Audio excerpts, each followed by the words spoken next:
The stars looked cold and distant through the bridge windows of the human exploration vessel Harmony. Captain Ji-won stood at her station, watching the sensor data scroll across the screens. She had been in space for 15 years, but the beauty of the void never stopped amazing her. Today, her ship was passing through the Kepler belt, a region filled with asteroids and ice chunks floating in the darkness. Ji-won was not alone on this mission. Her two sons, Minho and Junho, served as fighter pilots on the same ship. They were twins, 23 years old, and the best pilots in the fleet. Some people thought it was dangerous to have family members serve together, but Ji-won disagreed. Her sons made her proud every single day. The mission was simple. The Harmony was supposed to map new routes through the belt and collect mineral samples. Nothing exciting, just routine work. But space had a way of turning routine into chaos without warning. "Captain, I'm picking up something strange on the sensors," said Ji-ho, the communications officer. He was young, barely 25, with nervous hands that always moved when he talked. "There's a ship approaching from the asteroid field." Ji-won walked over to his station and looked at the screen. A large vessel was moving toward them, bigger than the Harmony by at least 3 times. Its design was unfamiliar, all sharp angles and dark metal that seemed to absorb light instead of reflecting it. "Try to make contact," Ji-won ordered. "Let them know we're a peaceful exploration vessel." Ji-ho worked quickly, sending out standard greeting messages in multiple frequencies. Minutes passed with no response. The alien ship kept coming closer, moving with purpose and speed. "Captain, they're charging weapons," called out Dae-hyun from the pilot station. His voice was steady, but Ji-won could hear the tension underneath. "Multiple energy signatures. They're targeting us. Shields up. Alert the crew to battle stations," Ji-won said. Her voice calm despite the fear rising in her chest. "Launch the fighters. Get Minho and Junho out there." Alarms blared throughout the ship. Red lights flashed in every corridor. The crew moved with practiced efficiency, each person rushing to their assigned position. In the fighter bay, Minho and Junho were already climbing into their cockpits. The two brothers looked identical. Same sharp eyes, same determined expression, same quick movements. The only way to tell them apart was the small scar on Junho's left eyebrow from a childhood accident. "This is Fighter 1. Ready for launch," Minho said through the comm system. "Fighter 2. Ready," Junho added. "Be careful out there," Ji-won said, watching them on the screen. "Stay together and don't take unnecessary risks." "We'll be fine, Mom," Minho replied. There was a smile in his voice. "We always are." The fighters launched just as the alien ship opened fire. Bright green energy beams cut through space, slamming into the Harmony's shields. The entire ship shook from the impact. Ji-won grabbed her chair to keep from falling. "Shields holding at 60%, Hyejin reported from the engineering station. She was the oldest crew member, a brilliant engineer with silver hair and steady hands. "But we can't take many more hits like that." Minho and Junho flew their fighters with incredible skill, dodging between asteroids and firing back at the alien ship. Their shots were precise, targeting weapon systems and engine ports. But the alien vessel's shields were strong. Nothing they did seemed to slow it down. "More ships incoming," Ji-ho shouted. 5 smaller vessels breaking from the asteroid field. "They're surrounding us." Ji-won's mind raced through options. They were outnumbered and outgunned. Running wasn't possible with so many enemy ships blocking their escape routes. Fighting seemed hopeless, but surrender might be worse. "Keep firing," she ordered. "Target their command ship. Maybe we can—" A massive explosion rocked the Harmony before she could finish. Sparks flew from several consoles. The lights flickered and died, replaced by dim emergency lighting that cast everything in an eerie red glow. "Shields down," Hyejin said, her voice tight with stress. "Hull breach on decks 5 and 6. I'm sealing the sections now." Another impact. Then another. The alien ships were tearing the Harmony apart piece by piece. Ji-won could hear the screams of injured crew members through the comm system. Smoke filled the bridge, making it hard to breathe. "Recall the fighters," Ji-won ordered, coughing. "Get the boys back inside before—" A blinding white light filled the bridge. When Ji-won's vision cleared, she saw figures materializing in front of her. They were tall, maybe 7 feet, with scaled skin that shifted between green and gray. Their eyes were yellow with vertical pupils like a snake. They wore black armor covered in strange symbols. One of the creatures stepped forward. He was larger than the others, with red markings on his armor that probably meant he was in charge. He looked at Ji-won with those cold yellow eyes and smiled, showing rows of sharp teeth. "Human captain," he said in perfect English. though his voice had a hissing quality. "Your ship is disabled. Your crew is defeated. You will surrender immediately." Jiwan straightened her spine and met his gaze. "Under what terms?" The alien leader laughed, a horrible sound like rocks grinding together. "You misunderstand. You have no position to negotiate terms.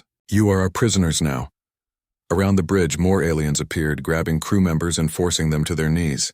Jiwan saw Jiho get hit in the stomach when he tried to resist. Daehyun was bleeding from a cut on his head.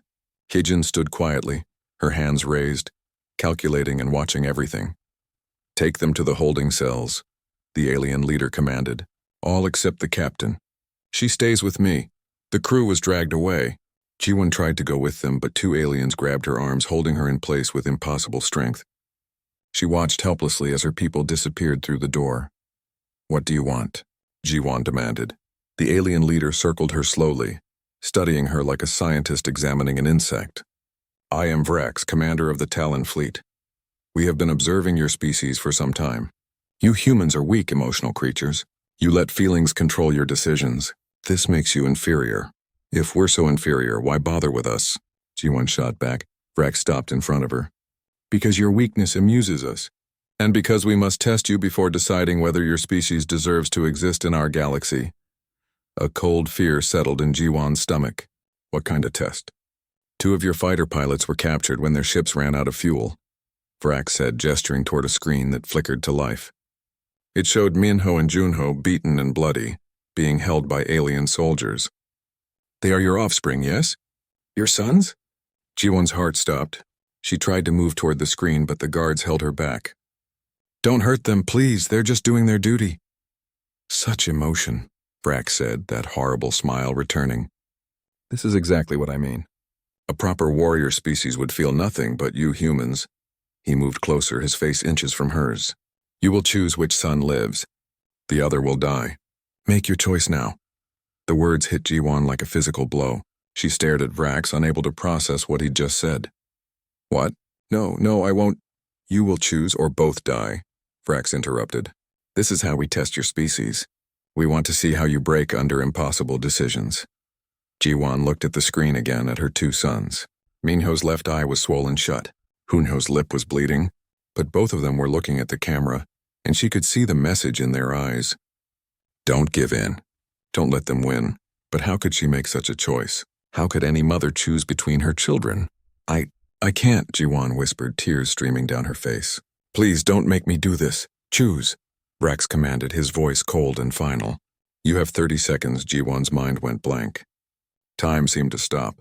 She couldn't think, couldn't breathe, couldn't do anything except stare at her sons on that screen and feel her heart breaking into pieces. Minho could taste blood in his mouth. His left eye hurt so badly he could barely see through it, but he kept his head up and his gaze steady. Next to him, Junho was in similar condition. The alien soldiers had beaten them both after they were captured, trying to make them show fear. But the brothers had years of training. They knew how to endure pain. Through the small screen mounted on the wall of their cell, they could see their mother on the bridge. They could see the alien commander circling her like a predator, and they could hear every word he said. "Choose which son lives," Vrax commanded. "The other will die."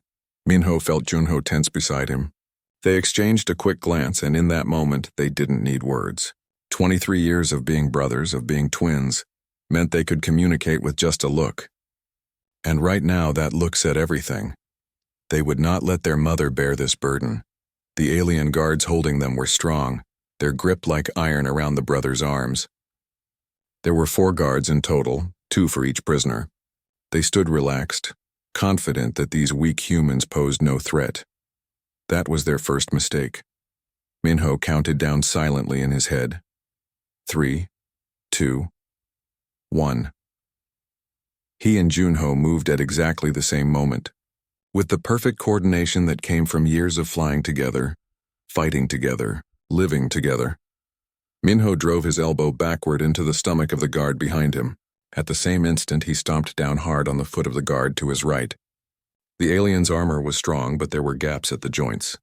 Minho knew exactly where to strike. Junho mirrored his brother's movements perfectly. His elbow caught his guard in the throat right where the armor plate separated. His foot found the knee joint of the second guard, and there was a satisfying crack as something broke. The guards hadn't expected resistance. Most species they captured simply accepted their fate. But humans were different. Humans fought even when fighting seemed hopeless. Minho broke free and grabbed the nearest guard's weapon. It was heavy, designed for hands larger than his, but he made it work. He fired at the door controls and the cell door exploded outward in a shower of sparks and metal. "Go!" Juno shouted, tackling another guard who was reaching for an alarm. They ran into the corridor, their bare feet slapping against the cold metal floor. More guards appeared ahead of them, but Minho fired the alien weapon, forcing them to dive for cover. The shots went wide, but that wasn't the point. The point was to keep moving, to stay alive, to protect their mother from having to make an impossible choice. "Where are we going?" Juno panted as they rounded a corner. "Engineering section," Minho replied. "If we can get there, we can cause enough chaos to give everyone else a chance." They had studied the schematics of alien vessels during their training. Most species designed their ships with similar layouts: command bridge at the top, engineering at the bottom, life support and weapon systems in between. If they could reach engineering, they could do real damage. Alarms began blaring throughout the ship. Red lights flashed in every corridor. The aliens now knew their prisoners had escaped, and they would be coming in force. Minho and Junho ran faster. Their bodies ached from the beating they'd taken, but they pushed through the pain. Adrenaline and determination kept them moving. Behind them, they could hear the heavy footsteps of pursuing guards and the shouting of orders in the aliens' harsh language. They reached a vertical shaft with a ladder leading down. Without hesitation, both brothers jumped onto the ladder and started descending as fast as they could. The metal rungs were slippery and cold. Minho's hands were sweating, making it hard to grip. Energy bolts from alien weapons struck the walls around them, leaving scorch marks and filling the air with the smell of burning metal. One shot passed so close to Junho's head that it singed his hair. "Faster!" Minho yelled, though Junho needed no encouragement. They dropped the last 10 feet, landing hard on the deck below. Pain shot through Minho's ankles, but he ignored it and kept running. Junho was right beside him, limping slightly but keeping pace. The engineering section was ahead, marked by a door with alien symbols that probably meant authorized personnel only. Minho fired the weapon at the door controls. The door slid open, revealing a massive room filled with glowing conduits, pulsing energy cores and machinery that hummed with power. "This'll work," Junho said, already moving toward the nearest control panel. Minho took up position by the door, weapon ready. "How long do you need?" 5 minutes to figure out their systems, maybe 10 to cause real damage," Junho replied, his fingers dancing over the alien controls. Their father had been an engineer before he passed away, and he'd taught both sons the basics. Those lessons were about to save lives. Guards appeared at the end of the corridor. Minho fired, forcing them back. The alien weapon was running low on charge, the indicator light changing from green to yellow. He had maybe 20 shots left at most. "Junho, hurry," Minho called out. "Working on it." More guards arrived, this time with heavy armor and bigger weapons. Minho ducked behind a support pillar as energy bolts tore through the air where he'd been standing. He leaned out and fired 3 quick shots, hitting one guard in the shoulder. The alien went down, but 2 more took his place. "Junho!" "Got it," Junho shouted triumphantly. "I'm rerouting power from their weapon systems to the shield generators. It'll create a feedback loop. Should buy us 15 minutes before they can shoot at anything." "Good, what else can you do?" "I can lock down sections of the ship, make it harder for them to move around. Oh, and I can mess with their communications, send false orders." Minho grinned, despite the danger. "Do it all. Make them regret capturing us." Junho's fingers flew over the controls. Throughout the alien vessel, doors began sealing randomly. Elevators stopped between floors. Communications channels filled with static and contradictory commands. The aliens were thrown into confusion, their organized pursuit falling into chaos. "We need to get a message to the Harmony," Minho said, still firing at the guards who were trying to force their way into engineering. "Let them know we're okay and give them a chance to strike back." "Already done," Junho replied. "Sent a coded message to Hyejin. If anyone can rally the crew, it's her." A new group of guards appeared, these ones carrying what looked like riot shields. They advanced slowly, methodically, using the shields to protect themselves from Minho's fire. Behind them, Minho could see more guards with heavy weapons setting up. We're about to have company, Minho warned. Junho joined his brother by the door, picking up a piece of broken pipe to use as a weapon. It wasn't much, but it was better than nothing. How many? Too many, Minho admitted. His weapon's charge indicator was now red. Maybe 5 shots left, but we gave everyone else a chance. That's what matters. Mom's going to kill us when this is over, Junho said with a weak smile. Only if we survive, Minho replied. And I plan to, the guards charged. Minho fired his last shots, taking down 2 of them. Then the weapon died, useless in his hands. He threw it at the nearest guard and grabbed his own piece of pipe. The brothers stood back to back in the doorway of the engineering section. 2 humans against a dozen heavily armed aliens. By all logic, they should have surrendered. But logic had nothing to do with it. This was about protecting their mother, protecting their crew, and showing these aliens that humans didn't break easily. The first guard reached them, swinging a baton crackling with electricity. Minho ducked under the swing and struck back with his pipe, hitting the guard's knee. The alien stumbled, and Junho followed up with a strike to the back of the head. The guard went down, but more were coming. Many more. Minho's arms were already tired, his bruised body screaming in protest with every movement. Beside him, Junho was breathing hard, struggling to keep up the pace. But neither brother considered giving up. That wasn't an option. It had never been an option. They fought with everything they had, using their knowledge of the ship's layout to create choke points where the aliens couldn't use their numbers advantage. They set traps using the machinery and engineering, dropping heavy equipment on pursuers. They used the chaos Junho had created in the ship's systems to stay one step ahead. Minutes felt like hours.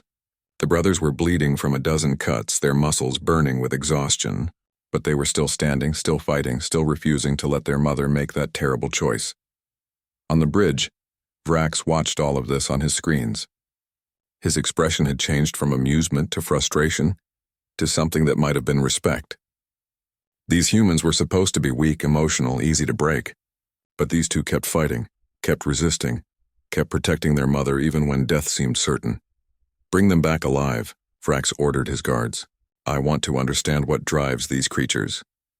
But deep in the engineering section, surrounded by angry aliens and with no way out, Minho and Junho just smiled at each other. They'd already won the only victory that mattered. Their mother would never have to choose. Hijin sat in the holding cell with the rest of the Harmony's crew, her mind working through possibilities. The aliens had locked them in what appeared to be a cargo bay, converted hastily into a prison. 23 humans sat on the cold floor, some injured, all afraid. But Hijin wasn't thinking about fear. She was thinking about solutions. Her terminal buzzed quietly against her leg. The aliens had searched them, but they'd missed the small device hidden in the lining of her boot. It was designed to look like part of the boot's structure, just a piece of hard plastic to most scanners. But to Hyejin, it was a lifeline. She carefully pulled out the terminal, shielding it with her body so the guards at the door wouldn't see. The screen flickered to life, showing a coded message from Junho. It took her only seconds to decode it. The twins were alive and fighting back. They'd disabled the alien weapons and locked down sections of the ship. But most importantly, they'd created an opening for the crew to act.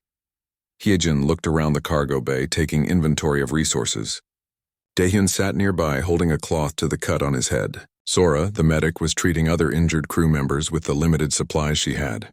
Jiho was slumped against a wall, looking defeated. Others were scattered around, whispering to each other or sitting in shocked silence. "Listen to me," Hyejin said quietly, her voice barely above a whisper. "Everyone, listen carefully. Don't react, don't look at the guards. Just listen." The crew members closest to her leaned in slightly. The message spread through subtle movements and quiet words. Hyejin explained what the twins had done and what opportunities it created. "The aliens think we're defeated," Hyejin continued. "They think we'll just sit here and accept our fate. That's their weakness. They don't understand that humans fight hardest when everything seems lost. What can we do?" Daehyun whispered back. "We're locked in here with armed guards. We use our knowledge of the Harmony," Hyejin replied. "This ship is still operational, just disabled. If we can get back to our stations, we can turn this around." Sora finished bandaging someone's arm and moved closer. "The guards only check on us every 15 minutes. I've been timing it. We have 12 minutes until the next check." "That's enough," Hyejin said, already working on her terminal. I can override the door locks from here. But we need a distraction to draw the guards inside. Jiho suddenly sat up straighter. Despite his earlier despair, there was now determination in his eyes. I can do it. I'll pretend to be sick, like I'm having some kind of medical emergency. When they come to check, we jump them. It was a simple plan, maybe too simple, but it was all they had. Hyejin nodded and began working on the door controls. The alien security systems were more advanced than human technology, but they also relied on hierarchical command structures. Once Junho had created chaos in their communications, it was easier to exploit the confusion. Jiho stood up and began stumbling around, clutching his chest and gasping. It looked dramatic and fake to the crew, but the alien guards didn't know human medical conditions. They watched through the transparent door panel with their yellow eyes, uncertain what to do. "Help!" Jiho shouted, falling to his knees. "I can't breathe. Something's wrong." One guard looked at the other. They had orders to keep the prisoners alive for now. They couldn't let one die without permission. The first guard hit the door control and stepped inside, weapon raised but not aimed. The second guard followed, staying by the door. That was their mistake. Daehyun moved first, tackling the nearest guard from the side. The alien was strong, but Daehyun had surprise and desperation on his side. They crashed to the floor together, the alien's weapon skittering across the deck. Hyejin dove for the weapon. Her fingers closed around it just as the second guard turned to fire at Daehyun. She pulled the trigger without thinking, and the energy bolt caught the guard in the center of his chest. He fell backward, smoking armor marking where the shot had hit. The first guard threw Daehyun off and reached for his own weapon. But Sora was there, swinging a metal support rod she'd pulled from one of the bunk frames. The rod connected with the guard's head with a sickening crack. The alien dropped. Everything had happened in less than 10 seconds. The crew stood frozen for a moment, shocked by their own violence. Then Hyejin was moving, and the shock broke. "Daehyun, take a weapon and watch the door. Sora, check if these guards are alive. Everyone else with me. We're taking back our ship." The crew poured out of the cargo bay, moving with purpose now instead of fear. They'd been trained for emergencies, and this training took over. Each person knew their job and where they needed to be. Hyejin led a group toward engineering, where the main control systems were located. But as they moved through the corridors, they encountered more alien soldiers. The fighting was brief and brutal. The humans were outnumbered, but they knew the ship's layout. They used that knowledge ruthlessly, setting ambushes at corners and using maintenance tunnels to move unseen. They reached the Harmony's engineering section to find it abandoned. The aliens had left only a minimal guard, focusing their forces on chasing down the twins. Hyejin immediately went to the main console and began working. "I need 5 minutes," she called out. "Keep the entrance secure." Daehyun and 3 others took position at the door. They could hear footsteps and alien voices in the corridor outside. The enemy was regrouping, realizing too late that they'd underestimated the humans. Hyejin's fingers flew across the controls. Power systems, weapons, shields, engines, all had been disabled or damaged by the alien attack. But she'd built half these systems herself. She knew every circuit, every relay, every backup system, and more importantly, she knew the shortcuts. "Weapons coming online," she announced, targeting systems linking up. "Daehyun, tell the others to get to their stations. We're going to show these aliens why you don't mess with humans."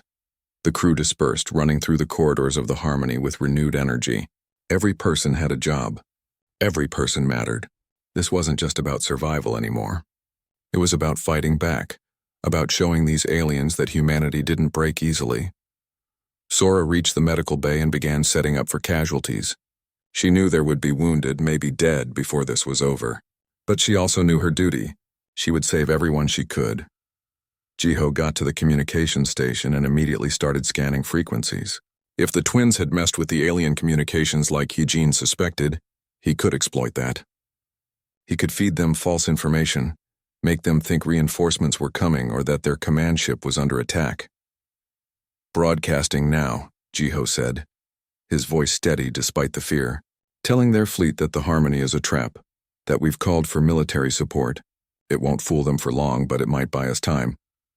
On the weapons deck, other crew members were manually loading torpedo tubes and charging energy banks. The aliens had disabled the automated systems, but the manual backup still worked.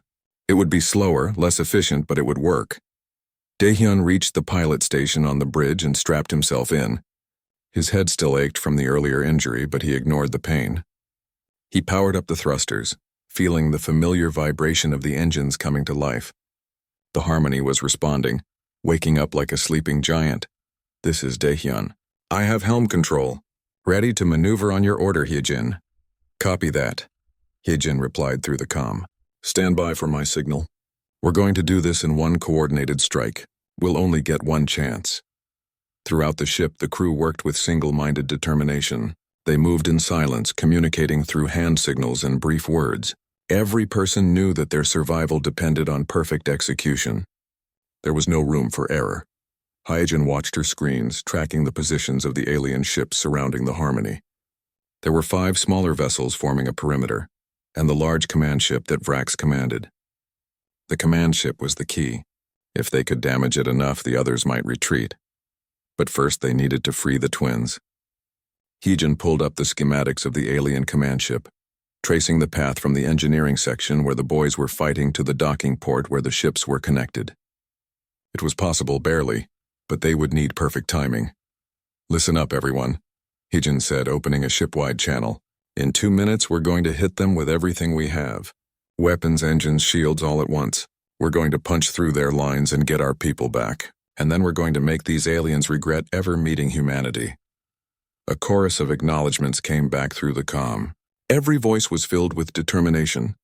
They were ready. Hyejin counted down the seconds. Her hands hovered over the controls, ready to execute the sequence she'd prepared. 60 seconds, 40, 20. The door to engineering burst open. Alien soldiers poured in, weapons raised. But Daehyun and the others were ready. They fired back, creating a wall of energy bolts that forced the aliens to take cover. "Now," Hyejin shouted, not waiting for the countdown to finish. "Hit them now!" Throughout the Harmony, systems came to life at once. Weapons fired at the alien ships. Shields powered up to maximum.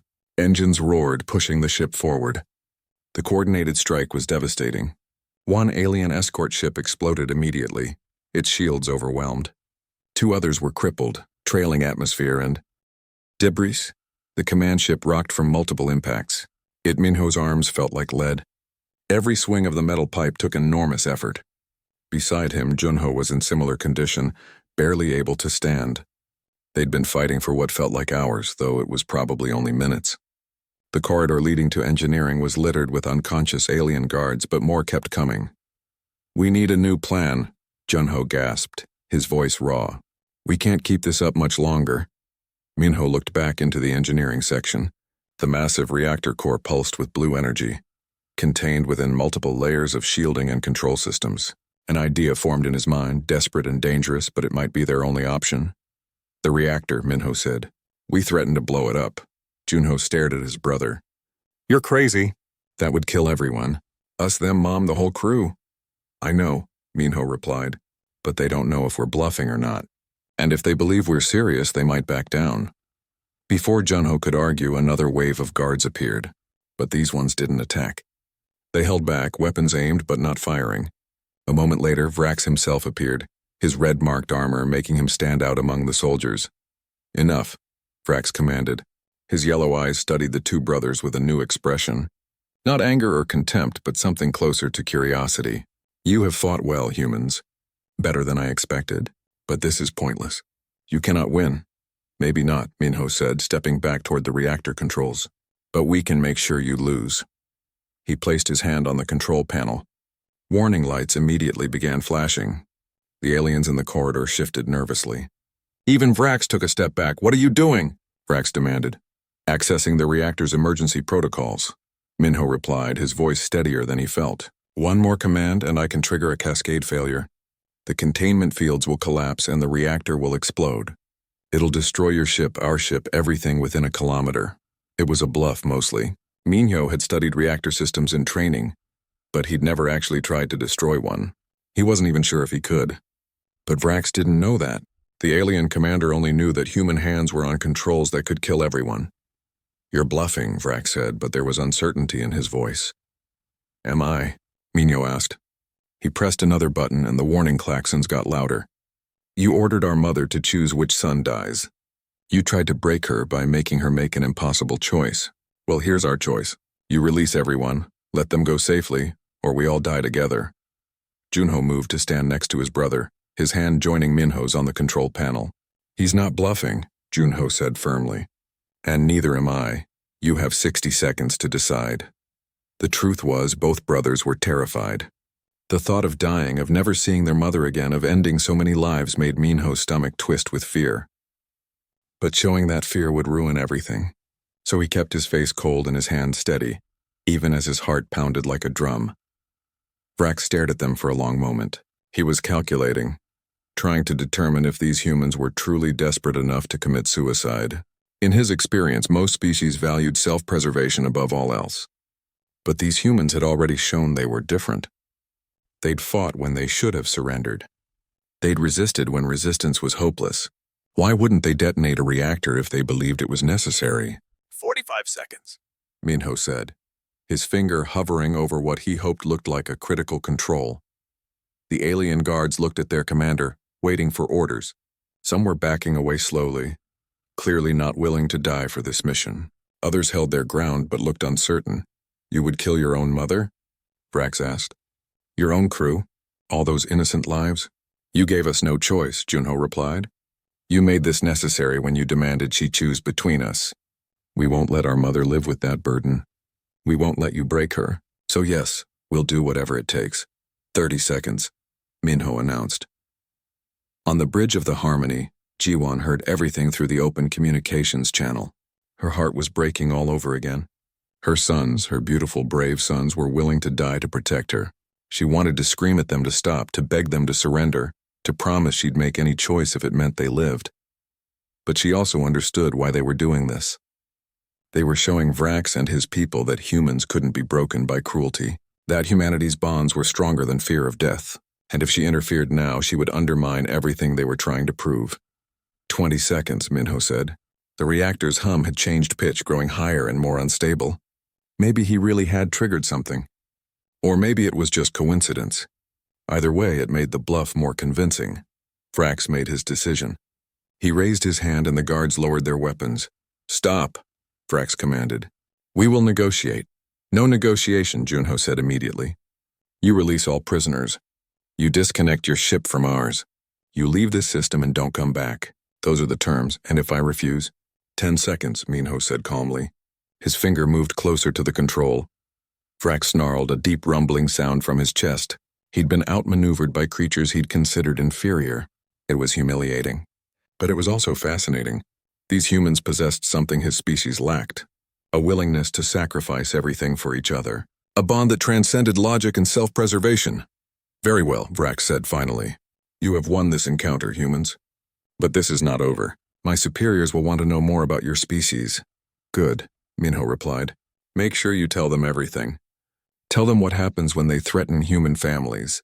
Tell them we don't break. We don't surrender. And we never ever let our people face impossible choices alone. Vrax turned and barked orders in his own language. The guards retreated, moving back through the corridors of the alien ship. Within minutes, the Harmony's crew members were being released from their holding cells and escorted back to their own vessel. But Minho and Junho didn't move. They kept their hands on the reactor controls, kept the bluff going until every single human was safely across. Only when Hyejin's voice came through the comm, confirming everyone was accounted for, did they finally step back. The brothers exchanged a look of relief and exhaustion. They'd done it. Somehow, impossibly, they'd done it, but their victory came at a cost. As they left the engineering section and made their way back toward the docking port, alien guards escorted them with weapons drawn. Vrax wanted them gone, but he also wanted them to understand they'd made an enemy. The walk through the alien ship felt endless. Minho's legs were shaking with exhaustion. His vision blurred from the beating he'd taken earlier. Junho was limping badly, one ankle possibly broken, but they kept walking, kept their heads high, refused to show weakness. They crossed the docking bridge back to the Harmony. The moment their feet touched human deck plates, the artificial gravity felt different, friendlier, like coming home. Jiwon was there waiting, tears streaming down her face. She pulled both sons into a fierce hug, not caring about their injuries or the blood on their uniforms. You idiots, she sobbed. You beautiful, brave, stupid idiots. Sorry, Mom, Minho said, his voice muffled against her shoulder. Not sorry, Junho corrected. We'd do it again. Behind them, the docking clamps released with a metallic clang. The Harmony began to pull away from the alien command ship. On the view screen, they could see Vrak standing on his bridge watching them go.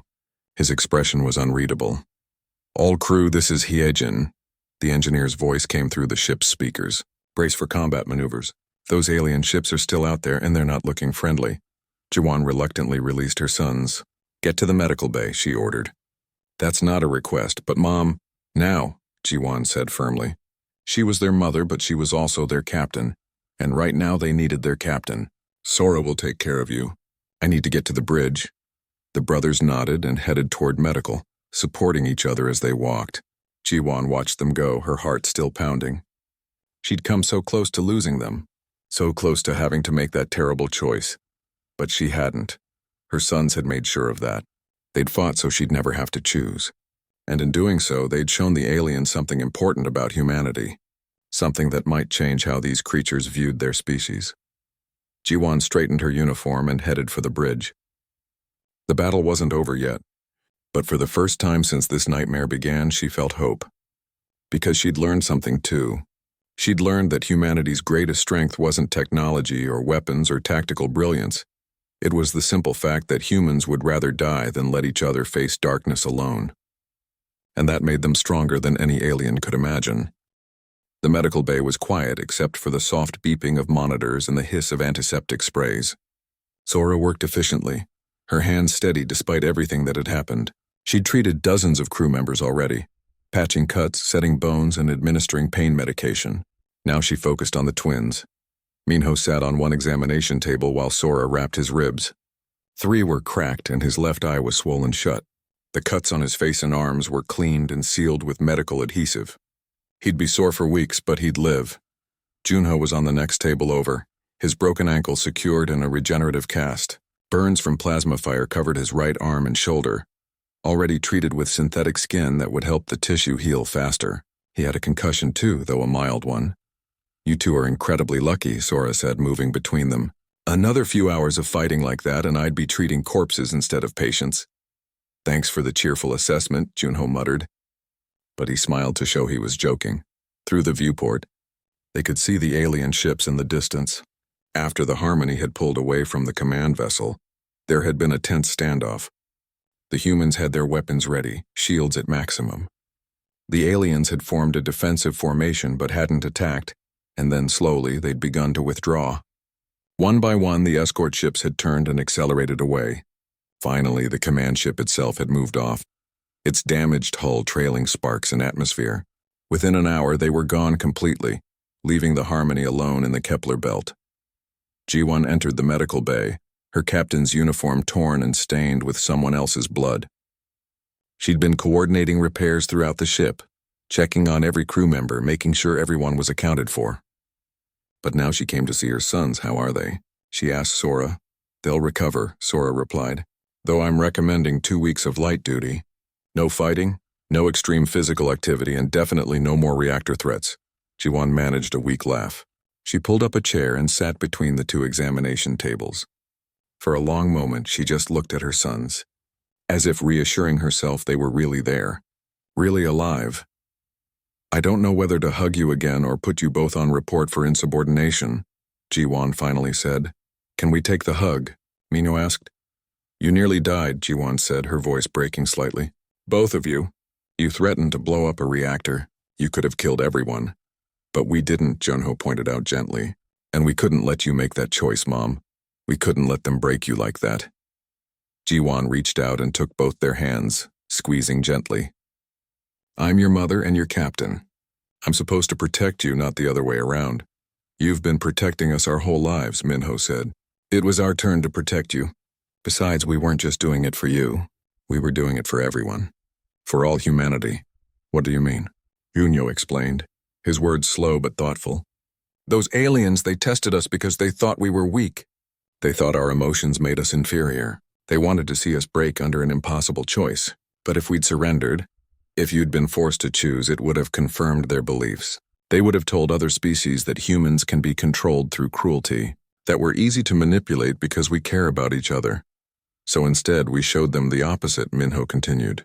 "We showed them that our emotions make us stronger, not weaker. That our bonds can't be broken by threats or pain. That when you hurt one human, you're picking a fight with all of us. Ji-won listened, feeling pride swell in her chest alongside the fear and relief. Her sons weren't just brave. They were wise beyond their years. They understood the bigger picture, the implications beyond their immediate survival. The aliens won't forget this, Ji-won said. Vrak said his superiors would want to know about us.